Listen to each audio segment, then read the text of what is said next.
Falcon fans, welcome back.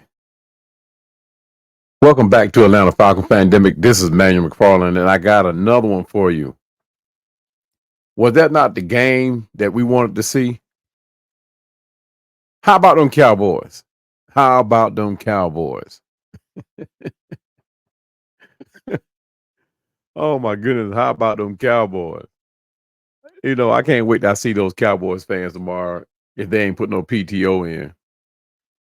But God, that was the game. That is how we want to see our guys play. That is how we want to see our Atlanta Falcons go in, come in, and take care of business. Defend our trap, defend our city, defend our dome, defend our conference, because we will take the conference as well. It's a gimme we're going to take the division, but we're going to win the conference as well. We're going to go in and take it. It just keeps getting better and better for us atop the NFC South. On top of that, the Saints lost to the Carolina Panthers. This means that our run in the NFC South just got that much easier. As the only team it seems that we're going to have to contend with is the Tampa Bay Buccaneers, if that. Let's just hope that the Kansas City Chiefs can take care of them on tomorrow night, and not that it will have any implications on the division, but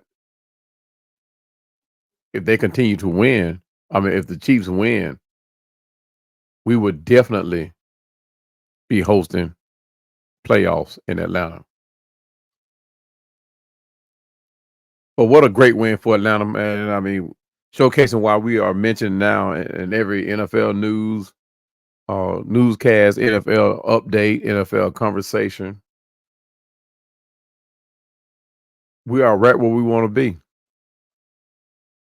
We are right where we want to be. Great job, Zach Robinson. That is how you call a football game. Great job, Zach Robinson. Kudos. Hats off to you. You used your run game, Bijan Robinson and Tyler Algier, to wear down that Dallas defense. They were wore down. They were wore out. And that's how we do it. That dynamic duo that we have, we can do every team that we face like that.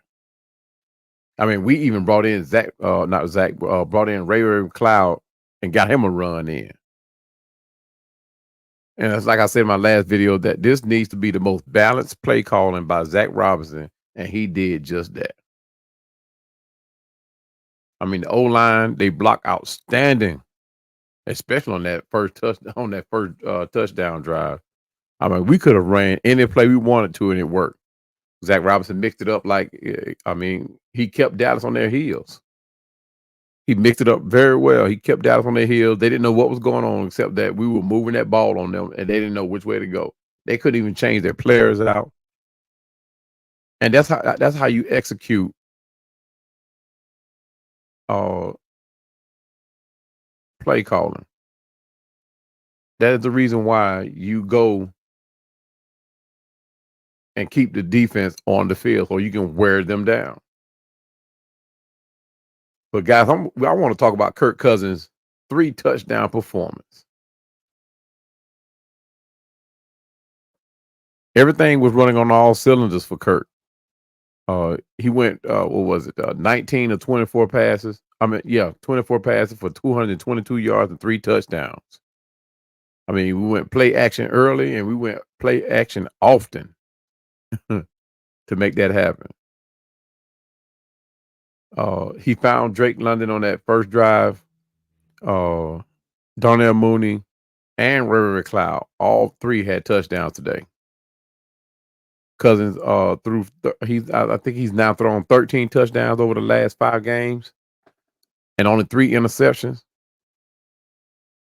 And y'all saw how he was orchestrating out there. The way he was acting out there today, that is why he was brought here to guide this young team. You saw he was getting guys in place. He was very verbal before he got into that huddle. Even after he came out, he was still being verbal. He was talking to the guys, and they listened, and it showed. That throw to Drake London on that first touchdown catch, that's the exact throw we needed Matt Ryan to make when he was here. If Matt Ryan could make that throw, Matt Ryan possibly will still be here if it weren't for that contract, but he would possibly still be here if he could make that back shoulder throw in the red zone. That throw also gave Drake 6 touchdowns this season so far. Uh, and this matches all of what he did last season. But guys, I'm gonna say it, that Drake got robbed. That injury robbed Drake today. Drake was on pace to have a world of a game.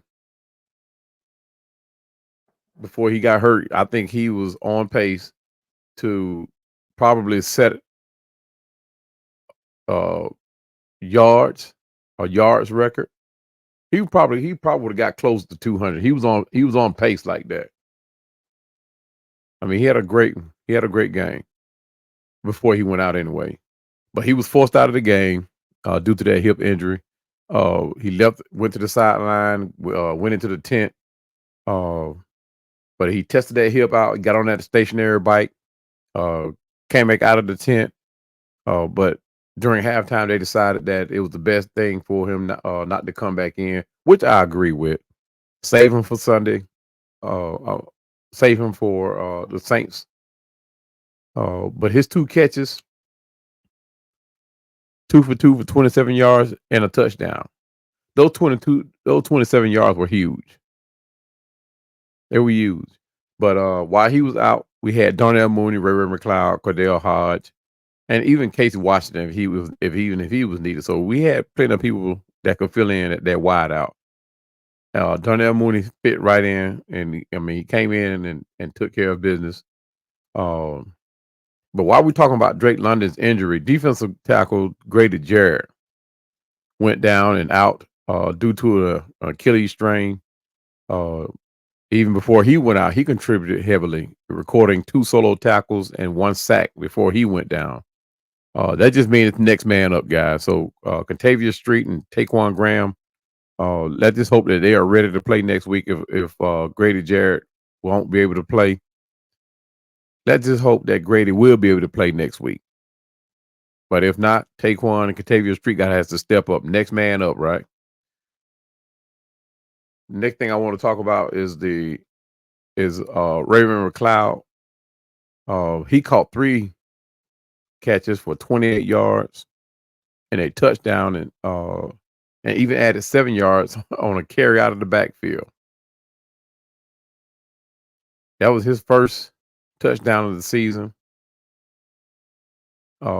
second of his career. McLeod already set a new personal best with 305 receiving yards on a year. He's caught multiple passes in every game so far.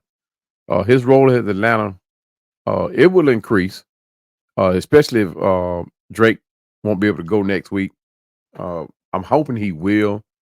Hence the reason why he got taken out of the game. Hopefully, it's just something that he just got a pretty good bruise. Not a whole lot under that turf. It's really just concrete, and the turf is not that thick. So, and it's not that giving. But let's just hope he's got a pretty good bruise, and he'll be able to come back next week. Darnell Mooney, Money Mooney. He's truly making a statement for that wide receiver number 1 debate, guys. I mean, we all know Drake London is our number 1 receiver, but Darnell is making a statement. He caught 5 of 9 passes for 88 yards and a touchdown. Mooney stepped in and after after Drake went down and led us in yards today. He capped his performance off with a 36-yard score in the second quarter. Mooney set a new career high for 5 touchdowns on the season. Something that he could very easily add to next week against the Saints. And the Saints secondary is beat up too. Hence today. But like I said, their secondary is beat up, and Darnell Mooney, he's in stride. I mean, he's been balling all year long. So let's hope he's able to continue to do that against the Saints next week. Bijan Robinson. BJ. Uh, he didn't have a whole lot of yards carrying the ball today. He only had 86 yards, but he caught 7 for 59 yards. And together, those 145 scrimmage yards made a huge difference. It also was his season high. He's done that 4 times this year, 4 straight games, shall I say? But he's done it 6 out of the 9 games that we've had. So his performance could get even bigger. Should have been even bigger. But he had the short load with Tyler Algier, who uh, in the fourth quarter he bulldozed his way for a 6-yard touchdown. Robinson had done most of the work for him, but he came in and did what he does best and bulldozed his way in and running over folk. And he had a great run too earlier in the game, and it got called back because Jake Matthews got called on a holding penalty. So Tyler Algier is still doing his thing. He's patiently waiting, and hopefully his patience will carry on into next year when his contract ends, and he realizes how important he is to this team. So his patience will be noted, and hopefully we'll be able to retain him.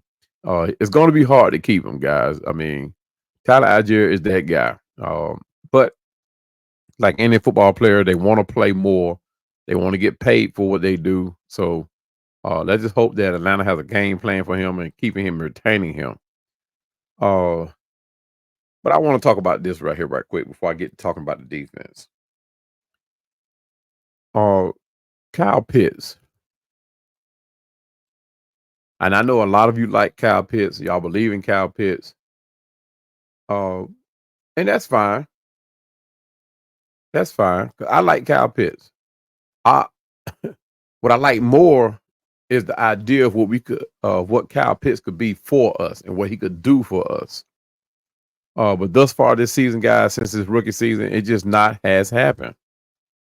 Barring the reasons as to why it has not happened, that's irrelevant. The injury season that he had, the time that he had to play for Arthur Smith. But this is year 4, or is it 5? Year 4. This is year 4 for Kyle Pitts. And it's just my personal opinion that Kyle Pitts needs to be traded while his stock is still up, while people are still seeing the upside in him. His blocking, or their lack of, guys, is a liability for us, and you guys saw it today. You guys saw it today. Almost, well, it actually was a catastrophe, but he missed that block like he wasn't even standing there. And he does this every game. Every game, Cal misses a block. Every game, he gets the ball thrown to him that he bobbles. Of course, a receiver's not going to catch every ball clean. And I'm not down in Cal Pitts. Like I said, I love what he could do for us out of that slot. I love it. But for some reason, it just not has happened. And I don't know if that injury that he sustained has a lot to play with it. Maybe it's a mental thing. But this is 9 games in, guys, and it does not seem like it's getting any better. And he had a couple of catches today that showcase his ability to catch out of that tight end position. But like I said, guys, this is just my personal opinion. I just think Kyle should be better. And I thought this would be the game, another game, just like the Tampa Bay game, just like the Saints game, where I thought Kyle Pitts was going to show out. He's going to finally show up and make me put my foot in my mouth. But it has not yet. And I keep looking for him to have that game. And this is by no means a knock for him. It may be because he's just not for us. Maybe he can go someplace else and be great. But right now, he's a liability. And when I say liability, it's not just for blocking or lack of blocking. When Kyle Pitts is in the game, defenses know one thing. We are not going to run to his side. We that against Tampa Bay, and they picked right up. They're not going to run to his side. We tried that against the Chiefs. We didn't run to his side, and they picked it up. Guys, I'm hoping this won't be something that's going to come back and bite us later on in the season. But for what Kyle Pitts has brought us, we have Charlie Warner that could do that exact same thing. We just have to throw the ball to him. Charlie Warner did it for the 49ers. He could very well do it for us. Out of that tight end position, I mean, that's what we want. And Charlie Warner can block. You guys saw it today. He can block and does it very well. That's what he's known for. But he can also catch that ball. He has shown that he's more than capable of catching and handling 4 to 5 catches a game. But guys, that's all I have on that Kyle Pitts story. I mean, I would like for him to have success. I want him to be that guy that he was, or even half that guy that he was in his rookie season. But you know what I'm doing? I'm going to make Kyle Pitts my next player of the week. Y'all be sure to catch that. I'm going to make him my next player of the week segment, and I'm going to do some extensive research. And I know Kyle Pitts is not bad, but when it comes to the blocking, the tangible stuff that he needs to be doing, he does not produce. Is just not producing. We know he can catch. We know he can run. We know he can run after the catch. But for some reason, it just seems like Kyle Pitts is not Kyle Pitts, or what we thought he could be. No, we're not expecting him to be no Travis Kelce. We know that part, but he plays more like a big wide receiver as opposed to a tight end. And maybe Zach Robinson need to figure that part out. But he's not fast. Like, let's just say he does not have that football speed running routes like a wide receiver does. Because he's fast at 40 speed, 40-yard dash with what? 4.4, 4.4, 4.5. That's big for a guy that's fast for a guy his size. But guys, that's just my opinion on that. Y'all let me know in the comments what you think about Kyle Pitts. What you think about Kyle Pitts? Should we keep him? Should we trade him? Should we just continue to give him opportunities? Let me know what you think. Agree or disagree? Agree to disagree. Let me know in the comments, guys. But before I go on and talk about this defense, if you like this video, hit that like button. Hit that subscribe button on the other side. Hit that notification bell up top. As always, please continue to drop your comments in on anything that I say, disagree with. Let me know. But anyway, the defense, so I say the offense was not the only thing that gave us something to watch and talk about. The defense was on point. They were hot today.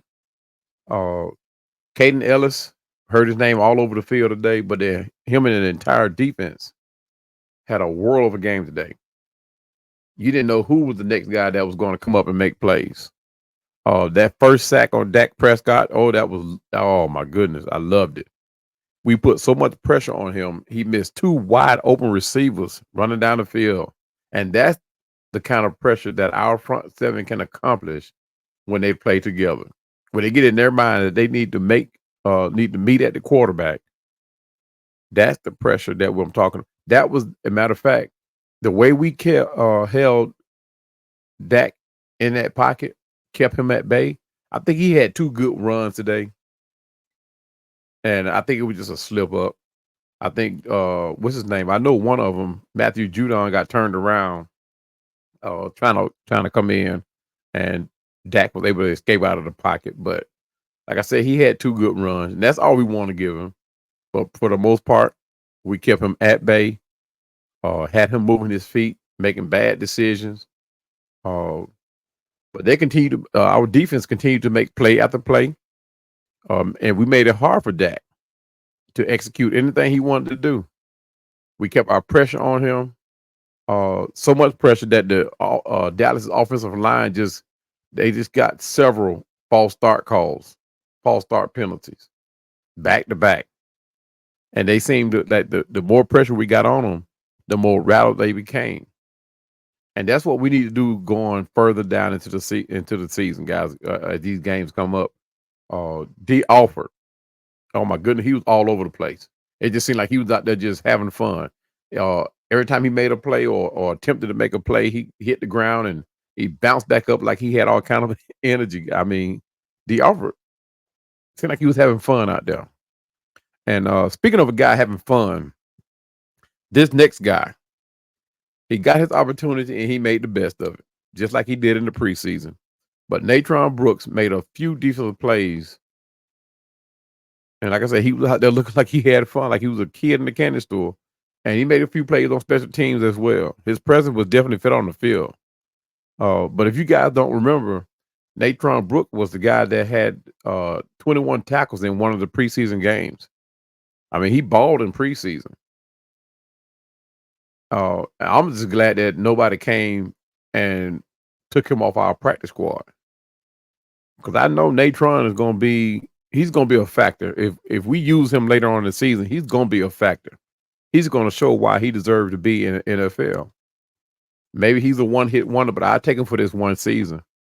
But the way he played with all that energy and he was making plays on top of it, he made fun. He made he took advantage of his opportunity that he got today.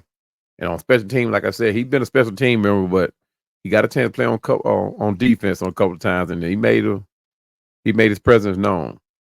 Although you heard Caden Ellis for the most part of the game, it seemed like every play it was somebody different coming up to make a play. I mean, even Arnold Ebiketie finally showcased what he could do, because he's been relatively quiet this season. So let's hope he's able to continue to. I think he's going to get relied on more if Grady Jarrett is not able to play next week. But now if you remember, Jarrett went down. He had what they call an Achilles strain, which is it had a tear. It didn't pop. It's just a strain. They took him out just in case. So that tells me maybe it just felt very uncomfortable, and they took him out for precautionary reasons, which I totally agree with. Save him for next week. The secondary. I mean, what more can we say about it? They made it difficult for Dak today. They make it to make any kind of huge plays that he needed. CeeDee Lamb, for the most part, got put at bay. It seemed like Dak had to go through his progression of receivers, and we forced him to throw ill-advised passes. I thought for one that CeeDee Lamb was going to come in and have a field day like DK Metcalf did, but the defense made me put my foot in my mouth. And my hat's off to you guys for keeping CeeDee Lamb at bay for the most part. He didn't take over the game. He didn't change no outcome of the game, except for that one last touchdown, that blown coverage that we had, because he didn't beat us. It was blown coverage. But it's okay. We won the game. But next week, guys, we got the Saints, and they are hurting bad. Like I said, they lost against the Carolina Panthers today, and they gave up 2 rushing touchdowns to Hubbard. 2. I don't know how many yards he had to put on top of that, but that's major. That's major. But this right here was just an NFC showdown that against Dallas. I thought in the beginning of the year that if we were to get into the conference playoffs, the NFC conference playoff, that we were going to have to see Dallas. But Dallas didn't come to play this year. The injuries that they sustained, they haven't been able to put anybody in their places that to fill them. I mean, they were without Michael Parsons, Lawrence. So they're 2 major guys. They were out with both of them. Our defense stepped up in a huge way. The secondary held it down back there. I mean, they kept big plays to a minimum. And that's what's gonna the Atlanta needs to take care of, guys. We need to keep these big plays that these teams like to give uh, uh to a minimum. Big plays are gonna happen, but we need to keep them to a point where it don't affect the game as much like we did to Dallas today. We gave Dallas the business today, y'all. How about them Cowboys? How about them Cowboys? Like I said, I can't wait till I go back to work tomorrow. I think I'm gonna wear all my jewelry tomorrow, especially this Falcon uh emblem here. I think I'm gonna wear it tomorrow. Uh Nobody wanted to bet me on Friday. Nobody wanted to bet me. Rightly so, which they made a good decision on that. But anyway, guys, that's my video. You guys let me know what you think. Like I said, hit that like button, hit that subscribe button, hit that notification bell. Cause I'm coming back with that Kyle Pitts player of the week. I'm gonna do my research on him and see where he stands and how he looks stat wise. And I'm gonna share that with you guys. So guys, look forward to that. Because I think like I said, I love Kyle Pitts and what he could possibly do for us. But it seems like we just won't get there. I don't know. Maybe we're saving Kyle Pitts like a secret weapon or something further down into the season. But I don't know, man. I just rather see Kyle Pitts succeed. I don't see nobody just holding out just because and trying to save him. But anyway, guys, let me know what you think about this video. Drop your everything down in the comments. If you agree, disagree, agree to disagree, let me know. And as always, guys, do what we always do. I won't have no voice in the morning. Like I said, do what we always do and keep rising up, guys. I'll check you out on